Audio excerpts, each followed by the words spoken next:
They say every family keeps secrets. But what if yours wasn't just hiding a scandal? What if it was hiding something wrong? Something that rotted beneath the Sunday smiles and dinner prayers. In a small American town, a house stood at the edge of a narrow dirt road.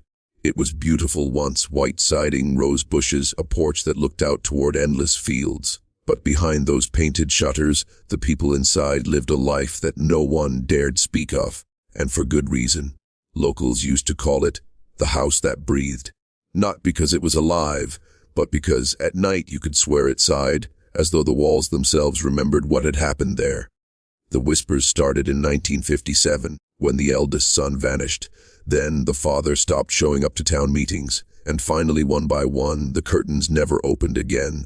The house fell silent, until decades later, when a new family moved in and discovered something inside the walls. Something that shouldn't have been there. But to understand what they found, we have to go back. Back to when the truth was still alive. Back to when the Whitmore family was respected, feared, and envied all at once. On the outside, they were the perfect image of post-war American success. A decorated father, a graceful mother, and 3 obedient children who attended Sunday service without fail. But like all perfect pictures, this one was painted over cracks. And beneath that paint was something dark, something that wanted to be seen. Neighbors used to say they never heard laughter from the Whitmore house. Only footsteps, muffled conversations, and the occasional sound of something breaking. The children were polite, quiet, always watching. Especially the middle one, Anna. She had eyes that seemed older than her years, like she knew a story she wasn't supposed to tell. Years later, when someone finally asked her what it was like growing up in that house, she said just 6 words before she stopped talking entirely. It was never just us in there, and that's where this story begins. When Henry Whitmore built the house in 1949, it was meant to be a monument to the American dream. A tall oak frame, imported glass windows, and a staircase hand carved from local timber. He'd returned from the war with medals and stories, but he never spoke much about either. People said he wanted peace, to start again, to build something that would last. But what he brought home from overseas wasn't peace. It was something else, something that followed him. His wife, Eleanor, was known for her grace, but those who knew her best remembered the way her hands always trembled. She'd smile, she'd bake, she'd host, but every time Henry entered the room, her eyes went cold. There was love, yes, but the kind that bruised quietly. She wore long sleeves even in summer. When neighbors asked why, she'd say she was just delicate. The children grew up under rules that could choke the air out of any room. No guests, no questions. No laughter after sunset, and never ever go down to the cellar. Henry said it was unsafe, that it wasn't finished. But the lock on the cellar door wasn't there to keep anyone out. It was to keep something in. Anna, the middle child, once told a teacher that she could hear voices through the vents at night, voices whispering her name. The teacher dismissed it as imagination, but weeks later, that same teacher stopped asking questions about the Whitmores altogether. Henry had paid her a visit. As the years passed, strange things started to happen. The lights would flicker at exact intervals, 3 times pause, 3 more. Family photographs began disappearing from their frames, and every morning, before sunrise, Eleanor would be seen outside, barefoot, staring at the ground, as though waiting for something to come out of it. The town wrote it off as grief or madness, or both. But inside the house, something was changing. The children weren't growing up, they were withering. Each one more hollow-eyed, more distant. And by 1957, when the eldest son, Matthew, vanished without a trace, no one was surprised that Henry refused to call the police. He just said one thing to his wife that night, as he stood by the cellar door: "It's done. He's with them now." After Matthew's disappearance, the Whitmore home seemed to fall deeper into shadow. Curtains never opened again. Mail piled up at the porch. The townspeople whispered, but no one dared to knock. Henry had become a ghost of himself, or maybe something worse. Some said they saw him digging in the backfield at night, lantern light swaying as though it was following him rather than being carried. Others claimed they could hear music, old phonograph songs, drifting through the trees long after midnight. But Eleanor, she was unraveling. The quiet, obedient wife had started talking to the walls. She'd walk from room to room whispering prayers that didn't sound like prayers at all. One night, she was seen kneeling in the hallway, her hands pressed against the floorboards, whispering, "I'm sorry, I didn't know. Please stop showing me." The younger children, Anna and her little brother, Jacob, grew thinner, quieter. They stopped attending school. The local pastor visited once, hoping to bring comfort. He left before dusk and never came back. Weeks later, he left town entirely. His final sermon was about the wages of sin and the curse of bloodlines. Rumors spread fast in those days. Some believed Henry had brought something home from the war, an artifact, a relic, maybe even a person. Others thought it was guilt that turned to madness. But the truth was something neither rumor nor reason could contain. In the summer of 1958, a traveling inspector from the county arrived to assess property taxes. He was the first outsider to enter the Whitmore house in years. He didn't stay long. Less than 20 minutes later, he stumbled out, pale and shaking.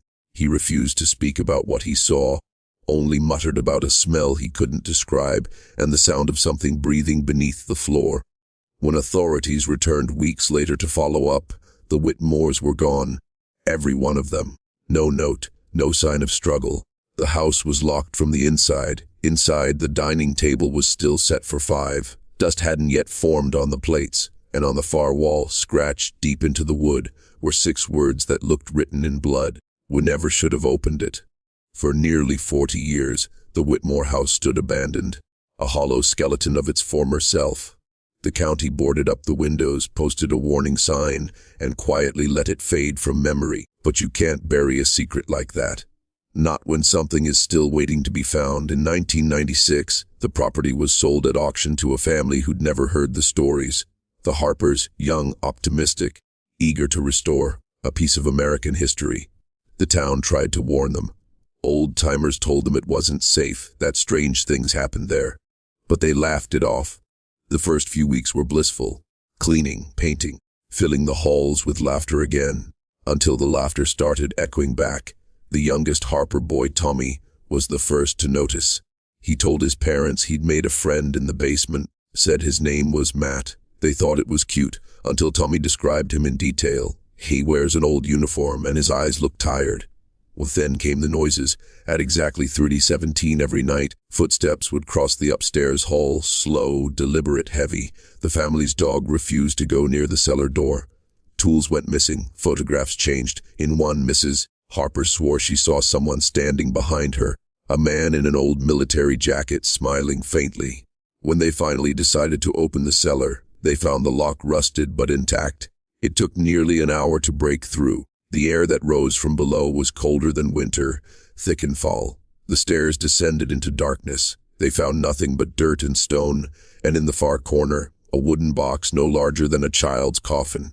Inside were photographs, hundreds of them. The Whitmores at every stage of life, birthdays, dinners, holidays, except in every single one, there was a shadow in the frame, a silhouette standing in the background, always closer each year. 2 days later, the Harpers left the house for good. They didn't take their furniture. They didn't sell the property. They just left the lights on and drove until the house disappeared in the rearview mirror. Years later, when a journalist asked Mrs. Harper why they left, she said quietly, "Because it wasn't empty, it was waiting." After the Harpers fled, the story of the Whitmore house returned to local legend. Teenagers dared each other to go inside, vandals spray painted the porch, and ghost hunters set up cameras that never lasted the night. But there was one person who didn't come for thrills. She came for answers. In 2003, a woman arrived in town claiming to be the granddaughter of Eleanor Whitmore. Her name was Anna, the same name as the middle child. She'd been adopted after the disappearance, raised under a different name, unaware of who she truly was until she found a birth certificate hidden in her late adoptive mother's Bible. It listed a surname she didn't recognize, Whitmore. Anna spent weeks digging through county archives, piecing together what little was left of her family's story. Property deeds, military records, a few yellowed photographs. But one file was missing: the Ward Journal of Henry Whitmore. It had been classified, then lost, according to federal records. The last entry ever noted was dated 1945, the year he returned from Europe. It read only 3 words: "It followed me." When Anna finally stepped into the house, the air seemed to remember her. Dust fell like snow, light cutting through the boards in narrow beams. She walked through each room, touching walls, whispering to ghosts she couldn't see. Then she reached the cellar door, the same one her father once locked. She turned the handle. It opened easily, as though it had been waiting just for her. Down there, she found what no one else had, a small wooden crate buried beneath the dirt floor. Inside, wrapped in rotted cloth, was something metallic, a military tag, rusted and bent. The name still visible, Letty Henry J. Whitmore.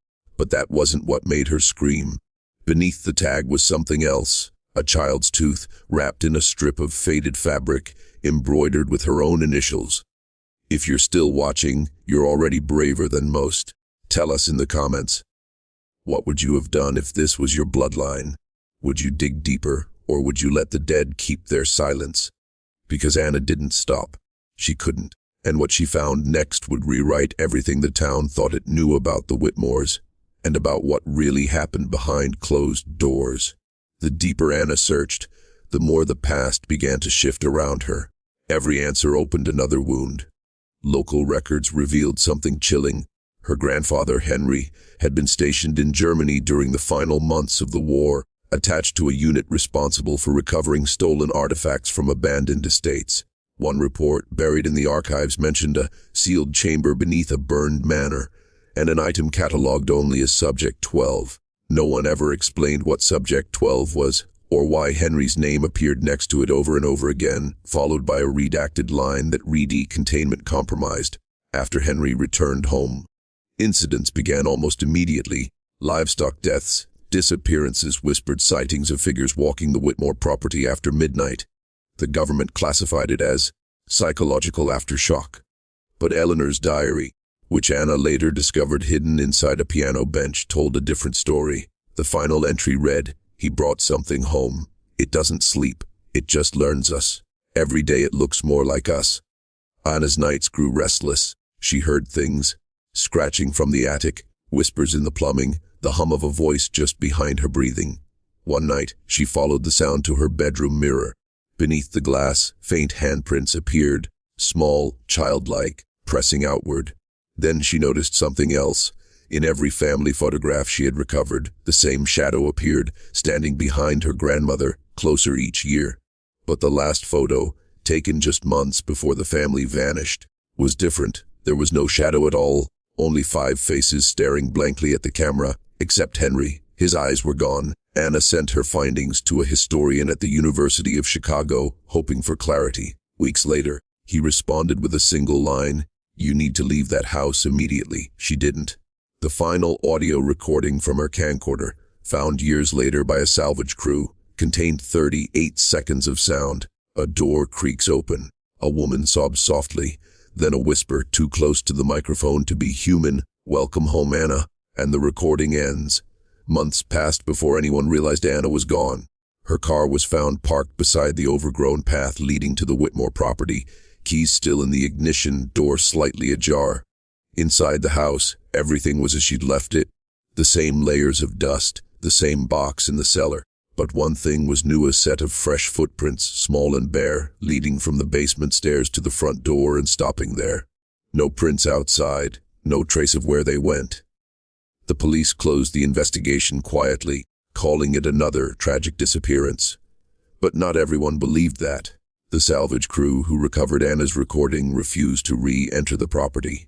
One of them, years later, described hearing breathing through the floorboards while he worked, steady, rhythmic, alive. In 2007, the county ordered the house demolished. It took 3 days, but on the final day, when the foundation was torn apart, the workers found a hollow beneath the cellar floor, a hidden space no larger than a coffin.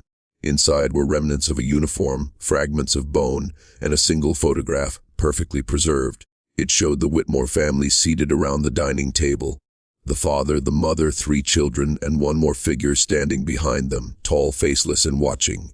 The photograph was taken in 1949, the year the house was built, but experts confirmed something impossible: the film stock used wasn't manufactured until 1971. Today, the land remains vacant. Grass won't grow there. Birds never land. Locals say that on certain nights, if you stand where the cellar once was, you can hear voices, A man whispering orders, a woman humming lullabies, a child laughing softly. Then silence. Just before dawn, the air changes. You can almost feel the ground breathe. Some believe the Whitmores were cursed. Others think Henry brought something home, something that learned how to hide behind human faces. But maybe it's simpler than that. Maybe the evil in that house wasn't supernatural at all. Maybe it was born from the things families do in the dark, the secrets they bury, the lies they tell to keep the peace. Because when you strip away the myth, all that's left is truth. And the truth is this: the Whitmores never left that house. They just learned how to wait. Would you still open the door?